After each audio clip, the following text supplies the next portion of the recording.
费了千辛万苦我爬上去了。那布偶离近了看真够吓人的。我虽然害怕，可是我当时我脑子啪我一想，哎，你知道我想到谁了？你别给我废话，捡重点说。完了，我就心一横，眼一闭，我就把他给蹬上来了。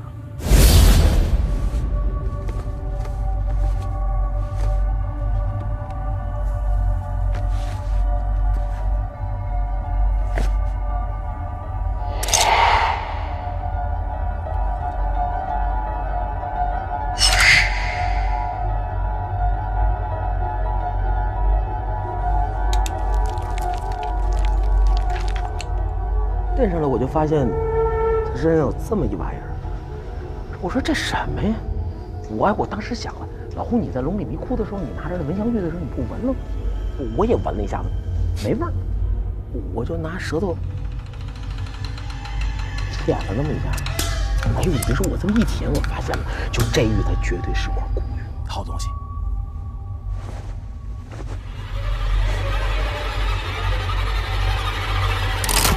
或许，可能跟这洞里有放射性的矿石有关，导致这些虫子迅速变异。但是有一点我没有弄明白，这些虫子应该是寄生在那些死漂的肚子里，怎么就突然跑出来了？应该是跟咱们打死那只大虫子有关系。确实有这种可能性。那就麻烦了。葫芦洞里还有很多的死漂。如果这些玩意儿都从那些死漂肚子里爬出来，等回去的路上可够咱喝一壶的。而且葫芦洞跟这个大殿肯定有某些暗道，不然不会爬出来这么多。咱们赶快离开这儿吧。哎呀，可是这献王的地宫到底在哪儿啊？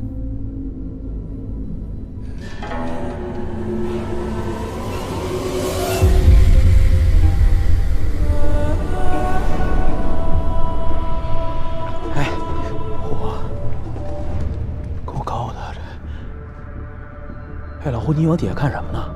啊？不是，你赶紧想想啊，那献王地宫到底在哪儿啊？这阴阳风水里有记载，未看山先看水，有山无水修寻地。山和水本是阴阳一对，有山无水，不能称其为龙脉。既是山随水转，阴阳相依，两山加一水，山水汇，即龙池。所以在我看来，这个地方刚好是两山加一水的天子穴格局。这献王老儿的地宫，应该就在这深潭之下。深潭里？不可能吧？那潭里是水啊，那木要是在水里面，不就给淹了吗？我突然想起个事儿。之前我掉下去往回游的时候，无意中在潭下深处发现一个洞。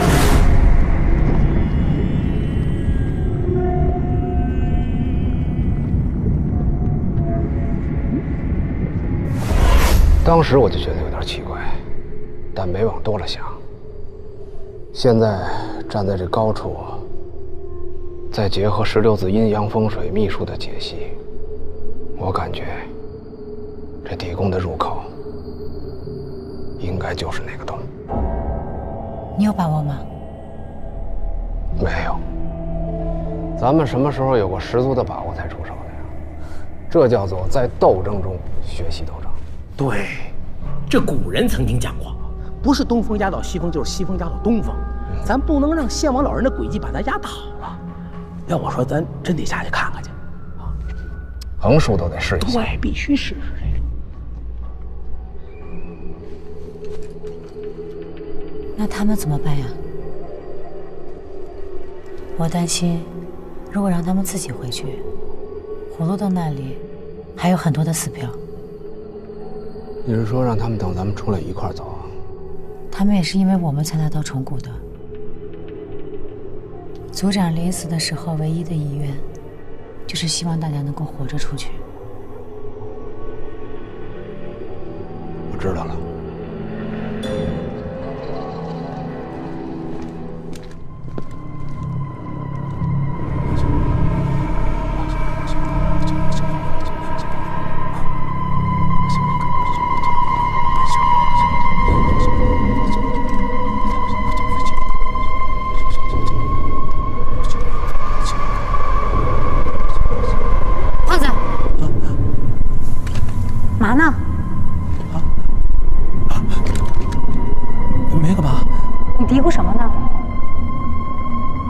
说话了吗？没有。走吧。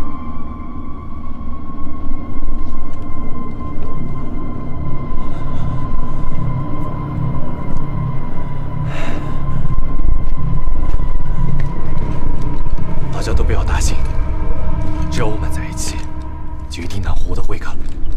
阿达，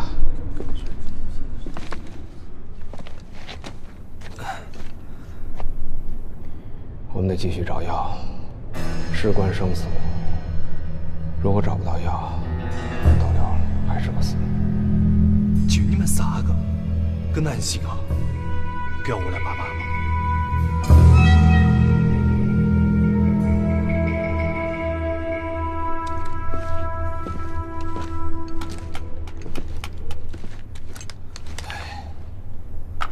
怎么样？那个叫扎龙的说他们自己回去不安全，坚持要跟咱们走。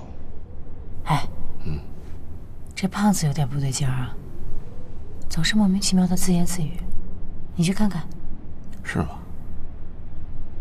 他中什么邪了？累傻了吧？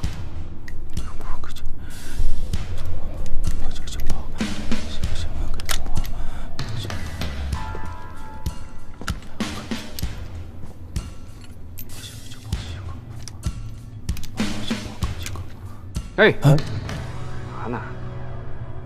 你干嘛呀？你吓我这一跳！哟，你还胆儿那么肥，还能吓你一跳啊？我问你，就你烧那布偶里边到底什么名堂？没什么名堂，就一布偶上套一面具，完了再糊一头套，里面我都看了，什么都没有。不过那玩意儿，反正离近了看是挺瘆人。那他怎么会笑呢？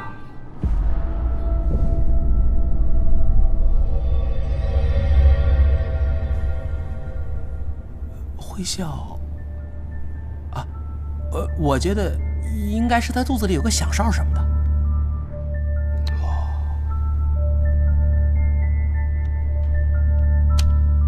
你先忙吧。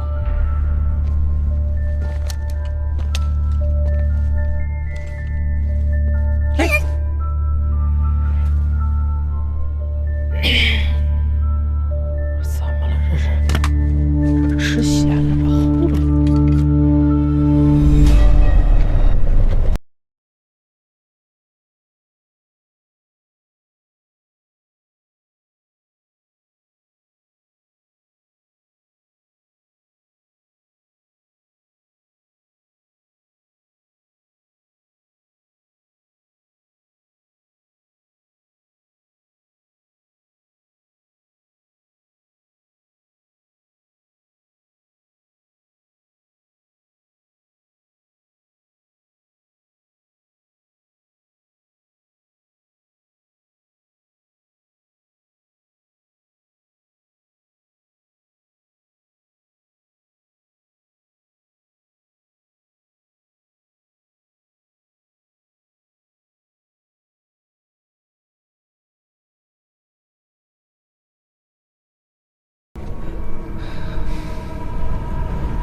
没有。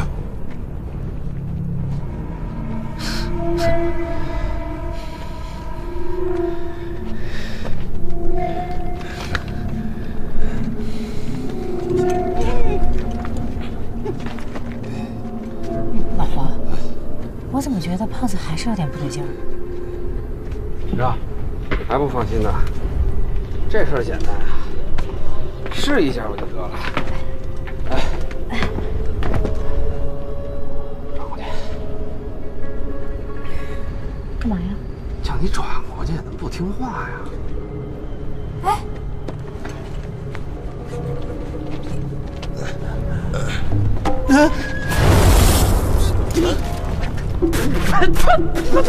我万一你吃饱了撑的吧？你往我身上撒什么米呀你？哎，你还不会觉得我让鬼上身了吧？不是，刚才你不是碰了那邪性的木偶吗？那玩意儿晦气重，我是帮你驱晦气，你别好心当成一个鬼啊！没走。哼。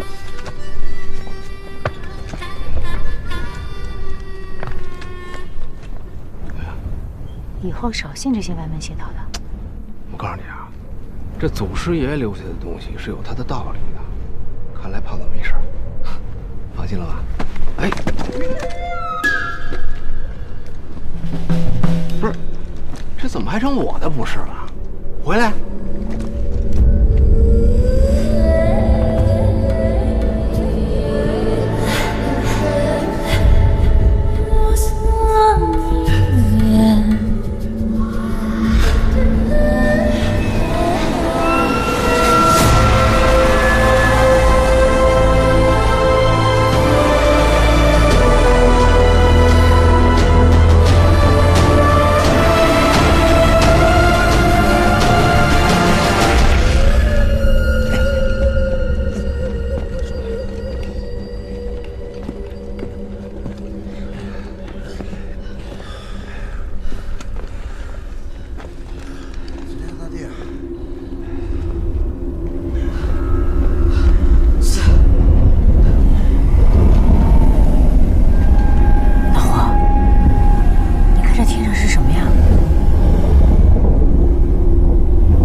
间黑气贯穿相连，谓之为黑珠过天河。在天星秘术中，称其为雨后泛境。大家不用担心，这只是正常的天气变化，有可能一会儿会下场大雨吧。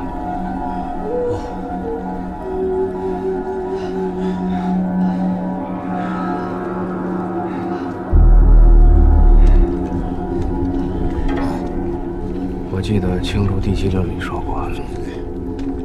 黑珠渡河，则必诸此地有古石作祟，是以湿气有阴重阳。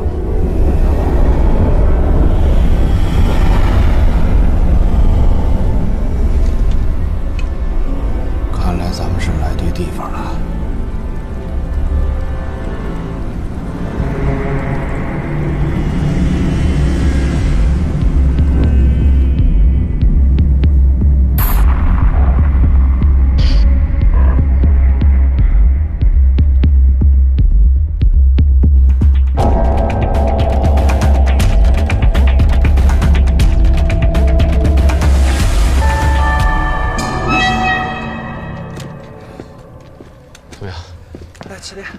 老大，哎，那你们就在岸边休息吧。啊，傅大哥，真不用跟你们一起去干？不用了，放心吧。大达，照顾好你的族人和你自己。嗯。万一晚上我们没回来的话，你们就带上这些家伙先回去吧。啊，晚上如果你们不回来，我就想找你们了。不用，水下不是你们能去的地方。啊！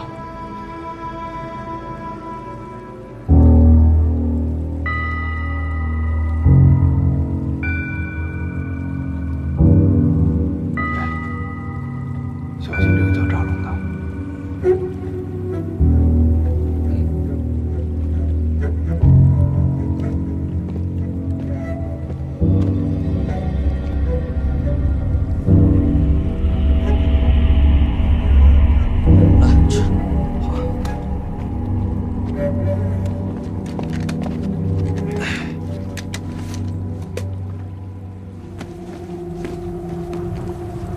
之前我掉下去的时候啊，对下面的地形大概了解了一下。那个洞口应该是从咱们现在这个位置向左偏20度的方向，距离不是很远。这水下会是墓道吗？如果整个地宫都被水淹没了，咱可没带氧气筒啊，这在水里根本就坚持不了多久。我猜这个献王墓应该不是平面直扑推进的那种，要么是回字形，要么就是井字形。就算是墓道里面进了水，地宫也是处于一个绝对封闭的环境。但愿吧。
嘛呢？赶紧上来啊！别磨磨唧唧的。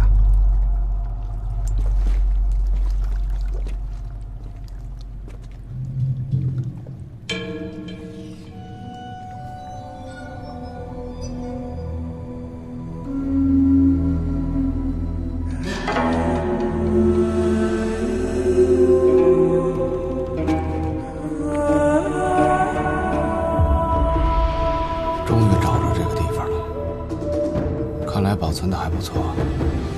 这些石像也应该起到了一定的震慑性作用。走，去那边看看。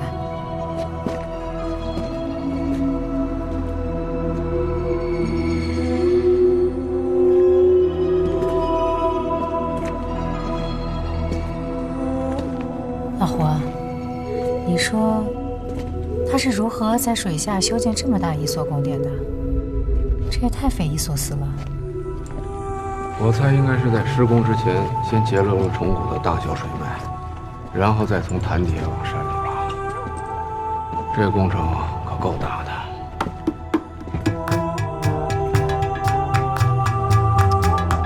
胖子，你干嘛呢？哎，胖子，有病吧你？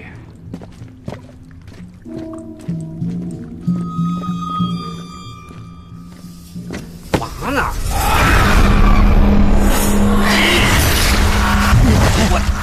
胖子！哎，胖子！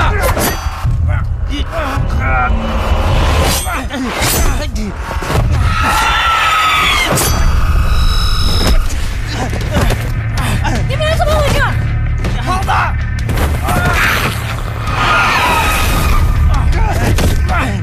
胖子！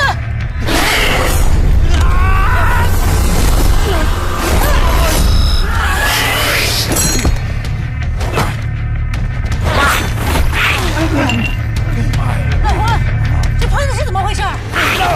从天空出来，我觉得不对劲儿啊！十有八九是着了那不老的大火。这什么玩意儿？这好像是块古玉。玉？不会是鬼上身吧？别他妈鬼笑了行不行？我告诉你，我可带着桃木钉呢，胖子。他好像有什么话要说，他好像控制不了自己，这怎么回事啊？这孙子又顺手牵羊啊！我不都告诉过你，不是什么都能随便拿的吗？啊，杨大宝，你看看这玉石到底什么玩意儿？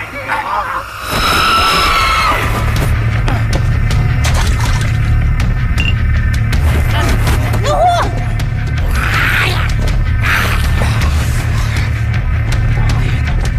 小心点！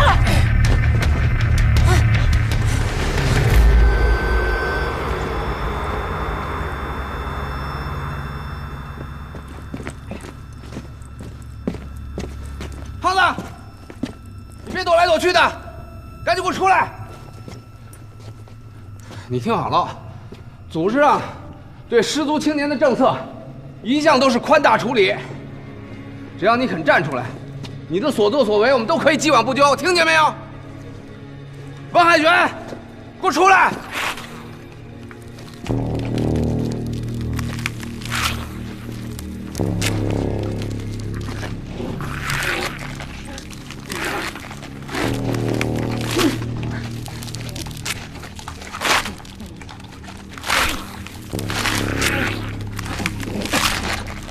我去，还真中邪了！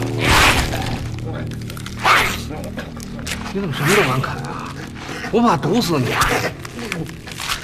哎！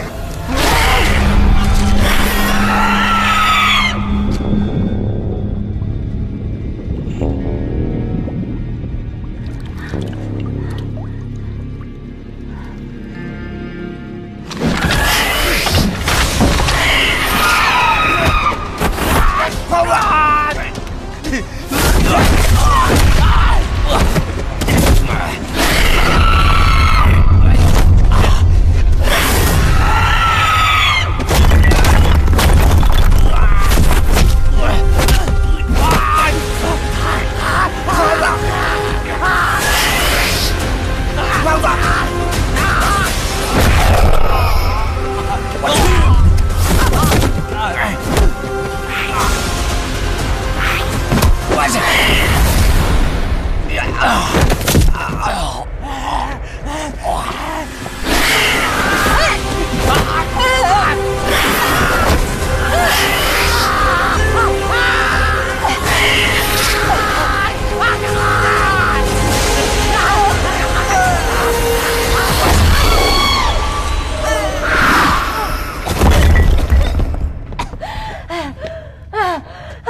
了，逮什么咬什么。哎，幸亏没咬了你杨参谋，要不然可便宜他了。合着您是担心这事儿呢？哎，这到底什么玩意儿？这是一种特殊的玉石，但是我估计啊，这上面被下了蛊了。胖子的发疯应该跟这有关系。那他就是活该啊！叫他顺手牵羊，他就应该有这么惨痛的教训。来之前我查过一些资料，古滇国有一种蛇蛊，可以迷幻人的心智，控制人的声带。这胖子啊，估计就是中了这种蛇蛊。这蛇蛊其实就是一种可以让人致幻的药物。明白了。哎呦！哎，是给我摔得够呛。干嘛呀？陈瞎子说过，这人要是中了邪啊，就得大嘴巴抡。我给他抡醒了。哎，先别说您这土方子能不能管用，您就是能把他抡醒，能帮他解蛊吗？解蛊？那你有什么办法？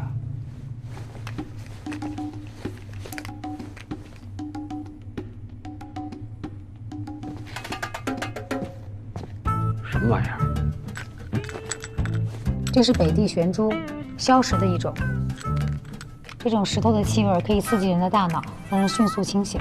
哦，这也许啊，对解蛊能有作用。够窜的还，我给他试试啊。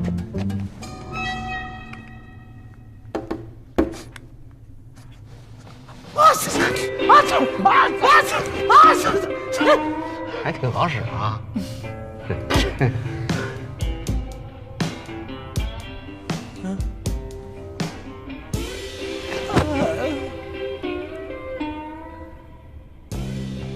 看来啊，这石头对他没用，您还是用您的土方法吧。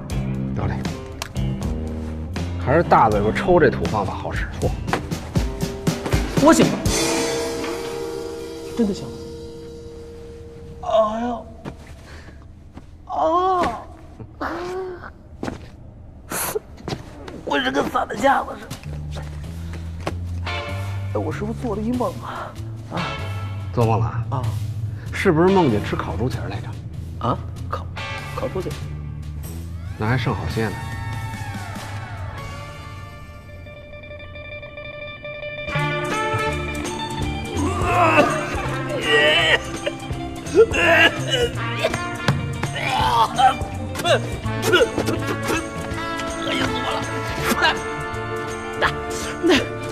哎，啊，我告诉你啊，坦白从宽，抗拒从严。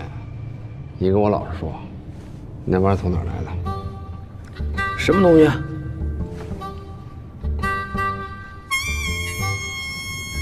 不知道啊。他还是脑子不清楚，把你那玩意儿再给我使使。来，不，我又想起来了。这个，我不是上去烧那布偶吗？啊，我跟你说，我真是历尽千辛万苦，好不容易爬上去。那布偶离近了看，真够吓人的。就我害怕，可是我当时我脑子啪，我一想，哎，你知道我想到谁了？我想到你们，万一我要真的出了事儿了，谁来保护你们？哎，我再想，我不就面对一个破人偶吗？我有什么可怕的呀？别给我废话，捡重点说。完了，我就心一横，眼一闭，我就把他给蹬上来了。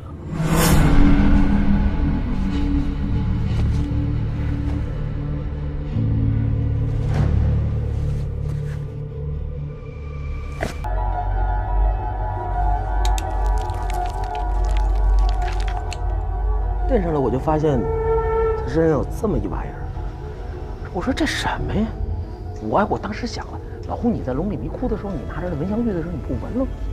我也闻了一下子，没味儿。我就拿舌头舔了那么一下。哎呦，你别说，我这么一舔，我发现了，就这玉它绝对是块古玉，好东西。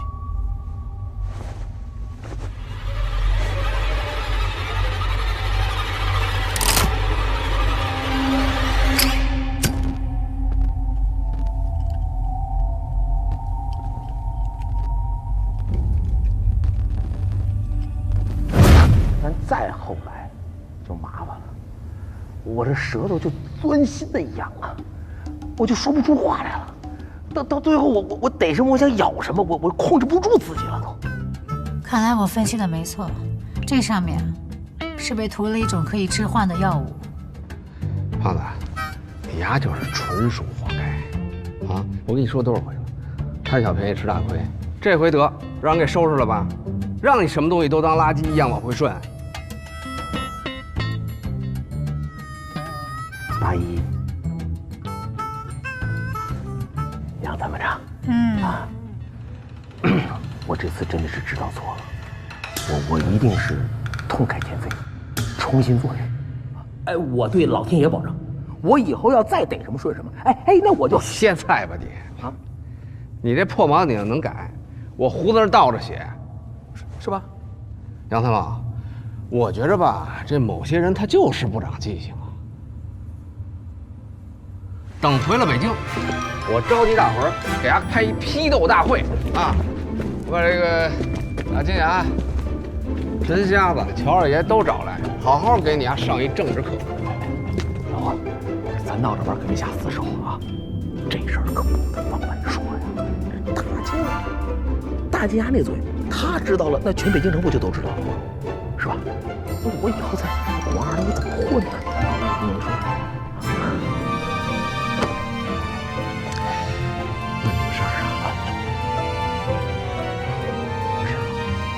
看你啃的挺像的。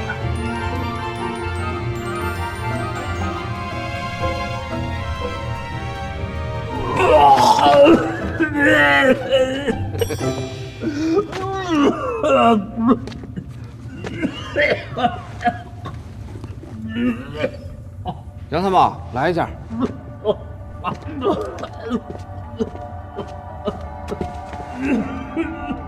这是不是有草？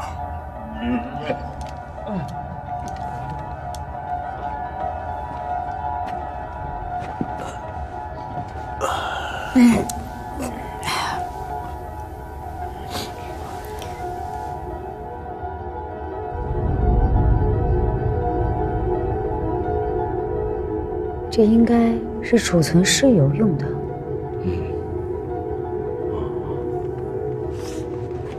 是不是有碘盐我就知道了。小心点啊！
哎，老胡，你们过来看看。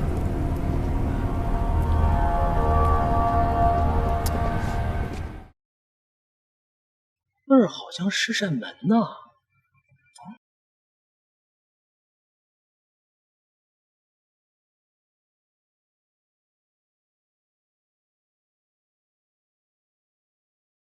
下去看看。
你说这献王这老头也挺不要脸的，就这么一破师门，还起名叫天门。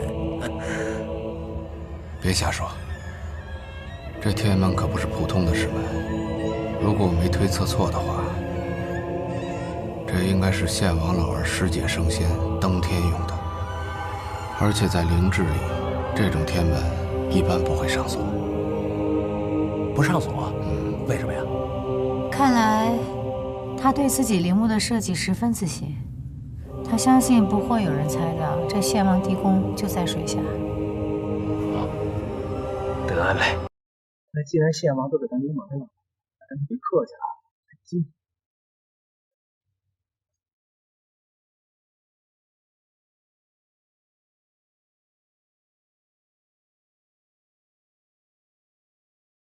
小心点。跟你说这门要真没有锁，真不知道该怎么弄。哎，杨参谋长，你们班是？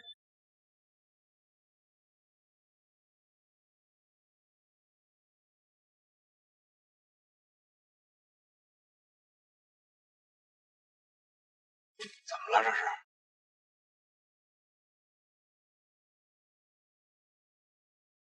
如果沐晨珠就在这扇门的后面，咱们进去之后将会面临什么样的情况？还能不能活？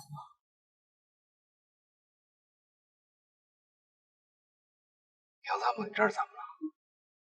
平时天不怕地不怕，现在还有顾虑了？哎，你们族人找了多少年这种人，现在终于到门口了，还犹豫上了？放心，有我们俩在呢，不会有事的啊。珠子不在里面，我们一直陪你找到为止，而且不会出问题。对，对不起，是我连累了你们。杨参谋长，您说这话就见外了啊！咱们现在是同生死共患难的战友，对吧？再说胖爷我，只要是认准一人当兄弟，那就是一辈子的事儿。而且有了你这事儿以后啊，我们俩还觉得挺诚实、挺好玩的。人就得快乐，多快乐一天赚一天。这你他妈自带好好说，赶紧的，哈。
献王老头也够奢侈的啊！哎，屁大这个地儿，他还造了一桥，还。这应该是30桥，代表人的3生3世。在古代传说中，人死之后化仙升天，便要先踏过这30桥。只有摆脱世俗的困扰，才能够脱胎换骨，遨游太虚，做一个神仙。这些名堂你是懂得真不少啊！看来这个献王老儿一心成仙啊，连这古墓的灵智都是按照道家成仙的风水格局制定的。如果没猜错的话，过了这30桥，就是地宫了。那咱就别慎着了，咱赶紧抄到老巢去吧。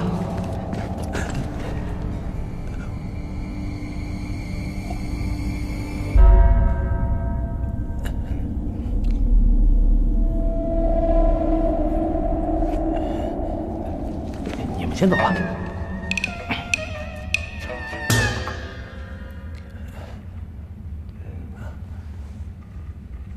小心点啊！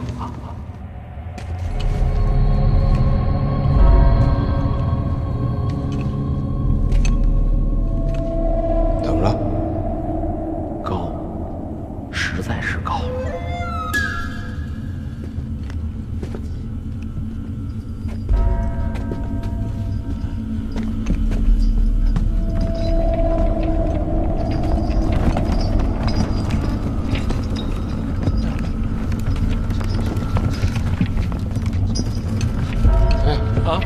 你丫不是上9天揽月下5洋捉鳖的主吗？那不是上面有玉吗？哎，老胡，你慢点走，别晃啊！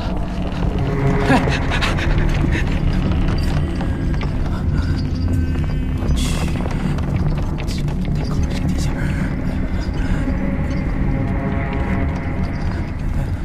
慢点儿。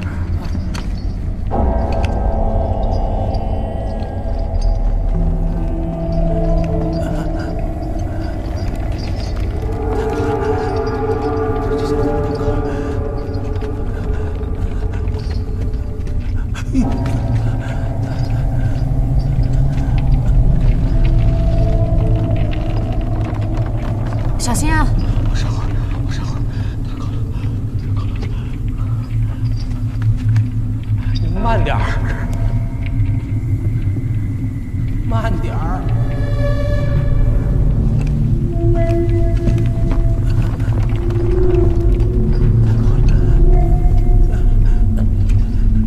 太高了，太高了，太高了，太高了！小心着。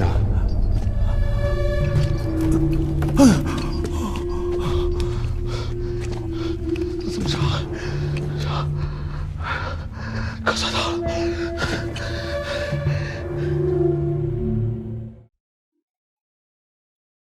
哎，这里怎么3口棺材？这还掉了一个，这什么路数啊？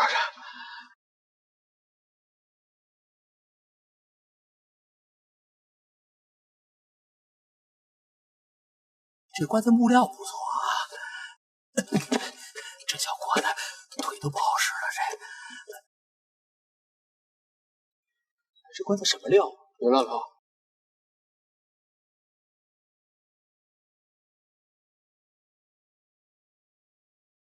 这口棺材没有走漆，从纹路的走向上来看，它的木质极为细。这是什么木头做的？印子木，这种植物在深山老林被阴冲，常年不见阳光，而且几百年年轮才会长一圈，是非常罕见的木料。印子。哎，我好像听陈瞎子说过，青铜果，印子棺，八字不硬，勿靠近。对，就这句话。青铜果，印子棺。哎，我说我一进这儿，我就觉得这3口棺材透着个妖劲儿呢。怎么了？怕啦？杨咱们怎么说话呢？胖爷，我什么时候怕过？啊？不怕你腿软什么呀？我那是恐高，那是生理反应，跟那不是一码事儿。哎，老胡，我可听说了啊，按市场上的行情，这棺材要真是印子木做的，那可比黄金做的可贵多了。黄金啊，10口黄金棺材也换不了这1口印子棺。有个名木，叫做印木断银8寸板，看看这棺材板，如果不是万年的印子木，怎么可能有这么厚的树芯儿？万年？就算当年慈禧太后老佛爷也没混着这么个待遇，就是因为在汉代这玩意已经绝了，现今啊，没有人能找着这么厚的木材。哎，老胡啊，如果这棺材这么值钱的话，那我觉得献王的真身肯定就在这棺材里边。要我说，咱把这棺材跟献王一块带回去吧，是吧？这样的话2全其美啊！杨参谋，我发现有的人还真舍不得这批斗大会啊。没，我就开个玩笑，你当什么真呢？你胖子，你别品了。老胡，这3口棺材里面，哪个才是献王啊？剩下的这2具里面，到底都是谁啊？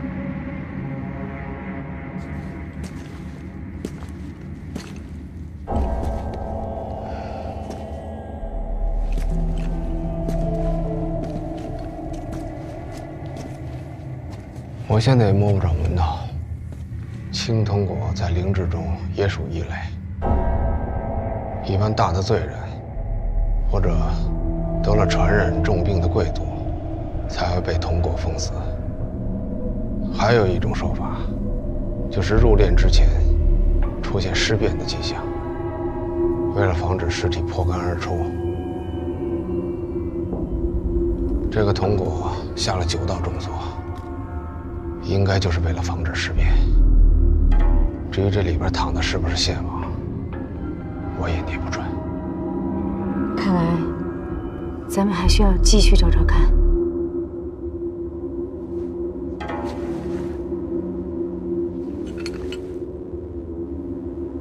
哎，老胡，你们过来看一下，这棺材明显比那俩棺材短一截儿。我琢磨着，这是不是献王的儿子呀？啊，还是一小少爷，没念完初中就给他老爷子陪葬？不可能，虎都还不识字呢。我没听说过是用自己的子女做陪葬的。杨他们说的没错，这里边肯定不是什么王子王孙。之所以这个棺材这么短小，很有可能里边放的不是全尸。不是全尸？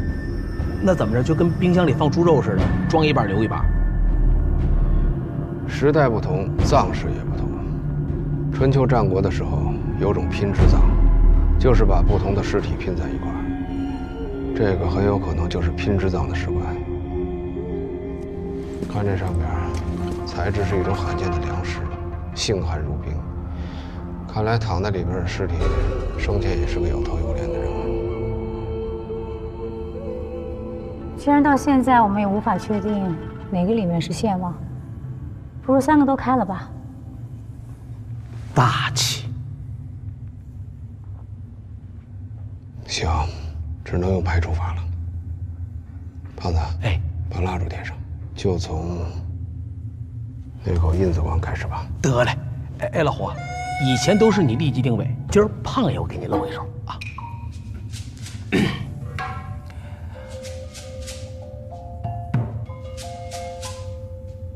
24为肩，68为足，左3右7，带9为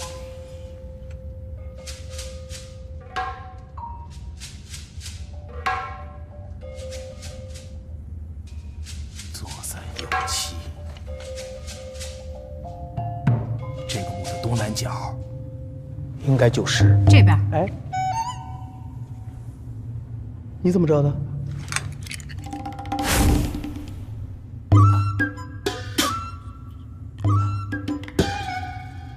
对，这边，东南角，没错，就这边啊。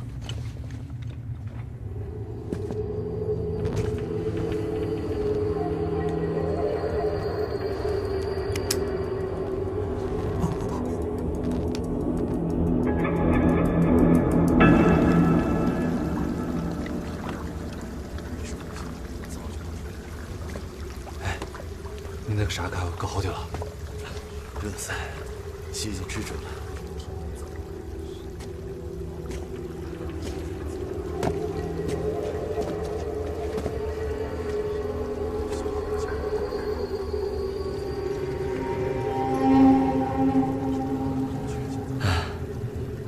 我们这回出来，兄弟们死呢死，伤呢伤，就连组长也。要人的，我们就不该追进来。最惨的是，我们还被困在这里，人们都赶着逃到出口。咋了个？我们赶了回到出口呢？要是跟了他们3个外族人，我看哪个都难活。那你为什么要留下来？我是看到你留下来才留下来的。我留下来是为了带你们发笔大财。啊！赵老哥，你说清楚，发哪财？你晓得他们为什么要下水吗？不是说他们个找什么草油吗？这种话你也信？他们下水，一定是因为水里面有传说的宝藏。他们3个就是贼，是想偷宝藏出来发财，所以才费尽心思来指点。不如我们借他们的手，拿到宝藏。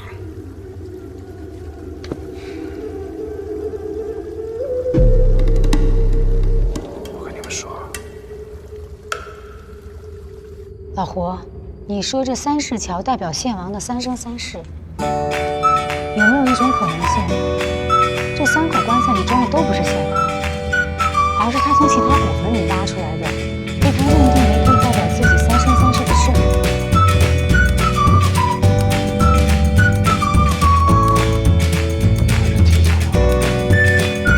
这3口棺材并不是同一时期，很有可能代表的是献王在人世间的3生3世。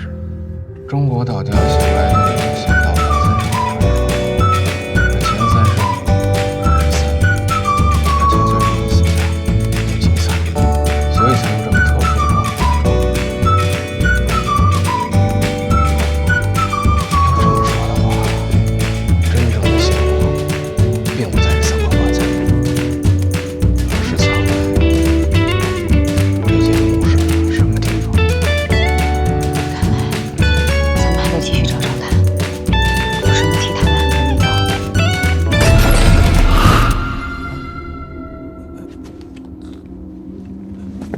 胖子，哎，胖子，哎，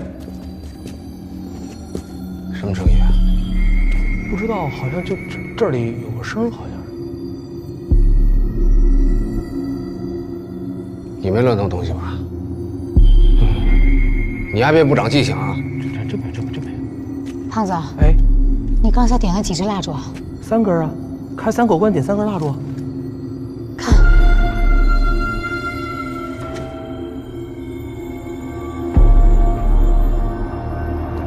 后边也有。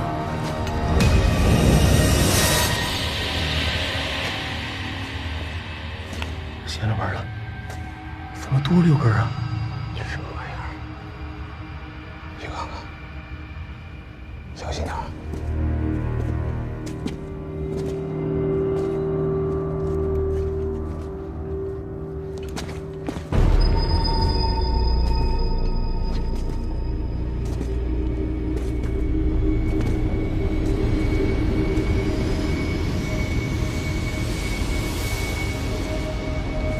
这什么玩意儿啊？啊，活的死的？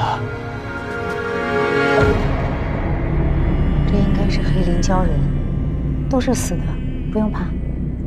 黑鳞鲛人，传说在古代的时候，这种怪物聚集在深海，专门袭击往来的船只，遇害的人被吃得连骨头渣子都不剩。真没想到，居然真有这种生物。哎，这是不是就是传说中的美人鱼呀？可这长得跟咱想象的差距有点大呀，这太磕碜了。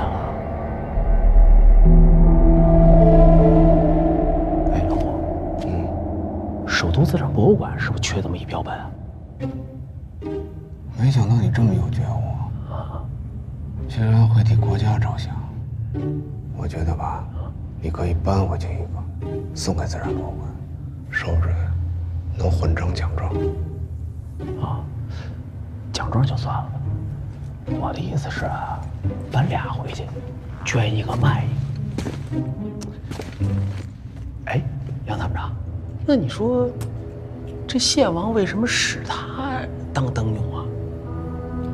黑鳞鲛人的油膏燃点很低，而且仅1滴就能燃烧数月，所以古代很多贵族会用它在墓里作为万年灯。可可这灯什么时候点着的呢？我记得咱进来的时候没瞧见呀。这没什么奇怪的。咱们进来以后啊，改变了这里的空气环境，火融遇空气即燃，所以啊，这些鬼火就突然亮了起来。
说实话，你想害死咱们3个人？你要是难了，就赶快交出来。是这样，我就看有这么个玩意儿，我就拿它看看。我没想顺它，真的。这什么？这是青铜镜，古代镇尸的法器。镇尸的？我没想顺，你找我就是让放兜里吧，放回去不就完了吗？放回去，哎，这按不进去怎么办？看来里边这东西是真要跟咱过不去啊！这事交给我，去把蜡烛点上。哎，不是老婆，那蜡烛灭了再点，这不是作弊了吗？慎重重要，顾不了那么多了。好，管你。怎么办？不行，再把他卡着。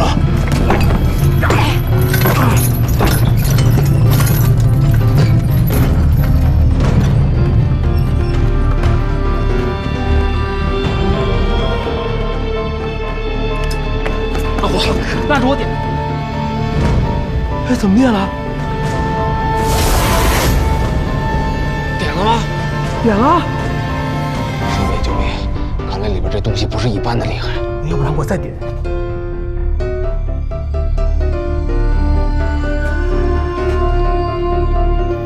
怎么又多了3个？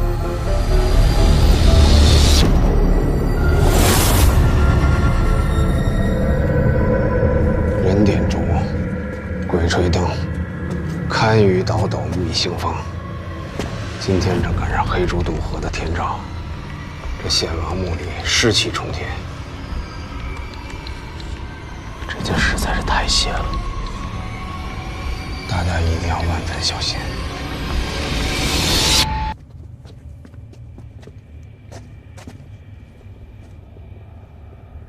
这仨小鬼是摆这吓唬咱们的吧？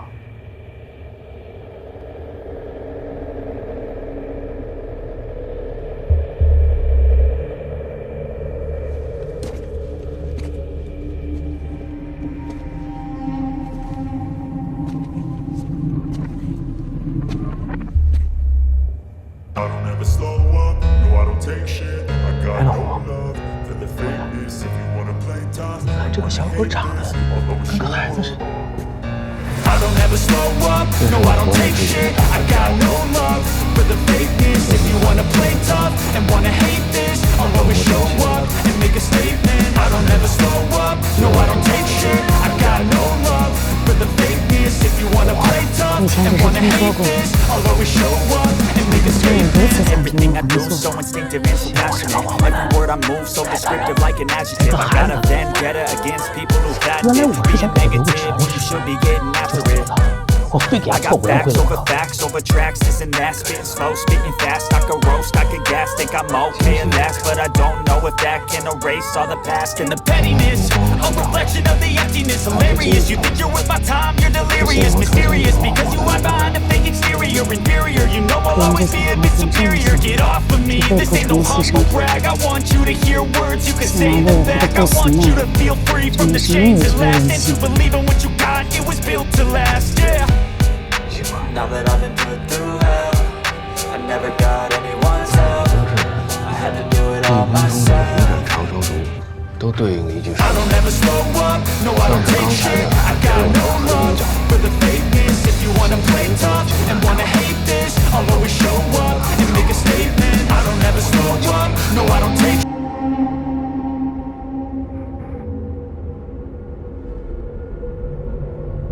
不对呀、这墓里现在只有3口棺材，怎么数这个数也对不上啊！老胡，胖子，你们快来看，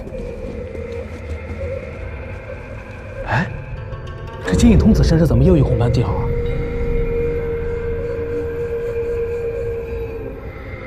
老胡，你是不是说过，每一盏灯都代表一个尸体？